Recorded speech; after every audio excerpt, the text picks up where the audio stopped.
May pera kami dito, baka kailangan mo. Marami pa akong pera, oh. Oh. Oh, kita mo? Marami pa akong binibilang, hindi pa ako magugutom. Oh. Lahat ng taong makasalubong mo dyan sa munisipyo, paluin mo ng 2x2 para magamit yung wheelchair natin. Hi everyone! Sa hirap ng buhay dito sa Pilipinas at pagkadami-daming mahirap na Pilipino ay naging maawain ang bawat isa sa atin. Dahil dito ay nakita ni Norman Enidoro ang pagkakataon na ito upang magpaawa sa mga Pilipino sa pag-asang makakalimutan ng lahat ang kanyang kalokohan. Sa video na ito ay panoorin natin ang tila pangpamas na acting ni Norman Enidoro. Panoorin natin ang video na ito. Nagumpisa ang video sa gawa-gawang kwento ni Norman Enidoro na tinawagan daw siya ng kanyang nanang at bibigyan daw siya ng pera. Nagulat ako. Tumawag sa akin si Nanang Remy at si Tatang Berto. Niya, anak, may pera kami dito, baka kailangan mo. Sabi ko, syempre usually ako nagbibigay doon. Akalain mo, binigyan nila ako. Tapos sabi nila sa akin na malaki naman yung lupa dito. May isang bahay kaming pinatayo. Gusto mo dito ka na. Baryo nga lang, pero dito mahal ka ng mga tao rito. Kung hindi nyo kilala itong si Norman Enidoro, ay maiiyak talaga kayo sa kanyang drama at mahuhulog kayo sa kanyang pawa effect. Ganun. Sabi ko, sige po, pag pupunta ako. At the same time, tumawag yung anak ko. Pa, sa kabila ng nangyari sa'yo, ako at mga kaklase ko, proud kami sa'yo. Sabi ko, anak, naging proud ka pa sa akin. Nabilanggo nga ako at saka, kita mo naman, hiniyang-hiya ako. Wala akong mukhang iharap sa'yo, anak. Hindi pa. Pati mga teacher namin, sabi niya, nasa iyo yung simpatya. Ganun ba? Sabi ko, thank you. Pati ang kataas-taasan ay ginamit ni Norman Enidoro sa kanyang pangpamas at mukhang maiiyak na si Norman Enidoro. So, may mga bagay sa buhay na hindi ko maharap. Pero nung panahon na yon na pinagpasa Diyos ko na lahat. Sabi ko, Lord, I surrender it to you. Alam mo yun? Na-reconcile ako sa anak ko. Ganun na rin sa nanang ko. Pati kay Tatang Berto. Diba? Tapos mas dumami yung mga tao nagmahal. Ayan, sila Honey Asia, sila Maring si Ma'am Sinaida Sungat. Diba? When you surrender it to the Lord. Ayon kay Norman Enidoro, ay may senyales na galing sa kataas-taasan na makalaya siya dahil meron siyang misyon. Alam mo nyo, nung nakulong ako, pinirapiraso nila talaga ako, as in pirapiraso. Parang hindi ko pa alam kung may mukha pa akong iharap sa lipunan. But sabi ko, Panginoon, bahala ka na ako. Kung sa tingin nyo ako huy mali. Pero kung palalayain nyo po ako ng Sabado, ibig sabihin, meron pa kayong gustong ipagawa sa akin. First time po yun in the history of the Philippines. Sabado ng hapon, lumaya po ako. Ito yung tinutukoy na lupa ni Norman Enidoro at meron daw siyang palaisdaan kung saan ay pinakita niya ang pera niya at hindi pa daw siya maghihirap. Mga 12 tonelada ng hito doon sa plaisdaan. Kaya baka gusto nyo bumili, 220 lang isang kilo. Hello, wala ka na pera ngayon. Ay, meron no. May pera ako. Marami pa akong pera. Kita mo? Marami pa akong binibilang, hindi pa ako magugutom. Nga pala, humarbis yung hito namin, ha?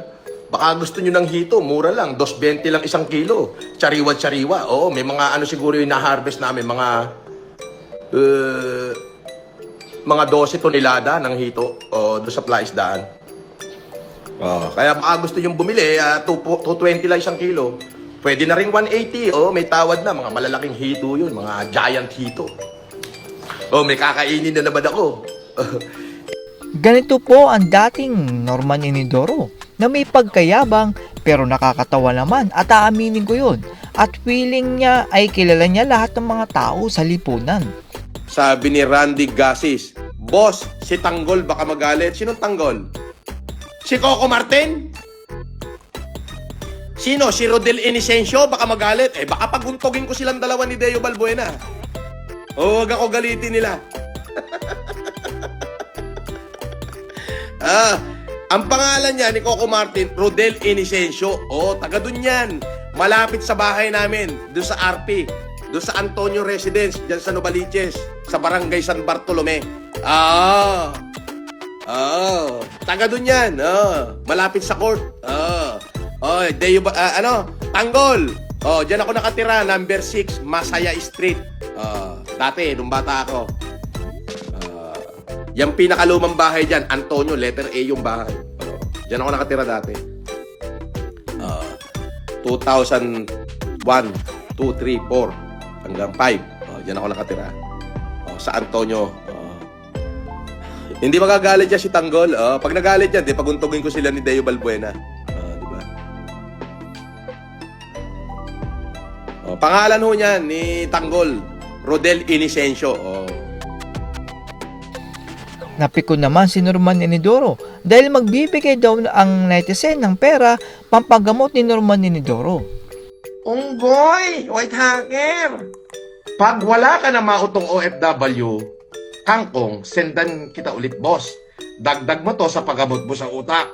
Possible, narcissistic ka or may delusion of grandeur. Ay! Unggoy! White hacker! Dahil wala namang masyadong lumpo sa pagbibigyan ni Norman Enidoro ng wheelchair na tatlo lang naman, ay nakaisip siya ng paraan para may gumamit ng kanyang wheelchair. Lahat ng taong makasalubong mo dyan sa munisipyo, paluin mo ng 2x2 para magamit yung wheelchair natin. Sabi ni Minoto Ragamit, Boss FLM, salamat po sa binigay niyong wheelchair sa amin. Hindi po namin magamit dito. Nais ko po sanang lumpuhin kayo at ipalo sa inyo na magamit. Pwede. Halika, pakita. Dali natin niya sa Dali natin niya sa kasiguran. Dali. Halika na. Kala mo ka naman may tira. Wala ka naman tira. Kamote. Sabi ni Ninang Marlene, kukonti lang daw ang ang disabled doon.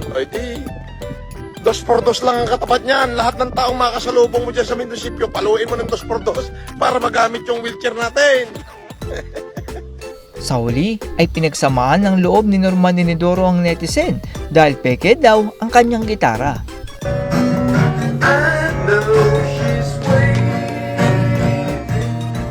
Bumumurahin yung gitara ko. Yan. Isang ipalo sa ulo mo. Ayan, Butching Camillian Bobo. Sabi ni Del Spirito, Idol, ba't mumurahin lang gitara mo? Derek, passion kita lang yan. Ito para sa'yo, Passion. Pangina mo, bobo ka. At yan po, ang tila pagdadrama ni Norman Enidoro na laking pagkakaiba sa dating style ng kanyang pagsasalita. Ang totoong Norman Enidoro ay palaban at hindi umaatras sa kahit sinumang basher. Pero ngayon ay para na siyang isang basang sisiw na sumisilong sa ilalim ng bahay. Sa susunod na buwan ay posibleng bumalik na ang dating Norman Enidoro. Kaya pinag-iingat ko po mga OFW dahil tila nasa ilalim ng sindikato itong si Norman Enidoro. At ang kanyang feeling mayaman at feeling mayabang ay upang paniwalaan nyo siya na ang itutulong nyo sa kanyang humanitarian ay para sa mga Pilipino. Yun pala ay upang mapuno ang kanyang nauubos na bulsa. That's all everyone. Salamat sa inyong panonood. This is Jack and you're watching Biker Drone.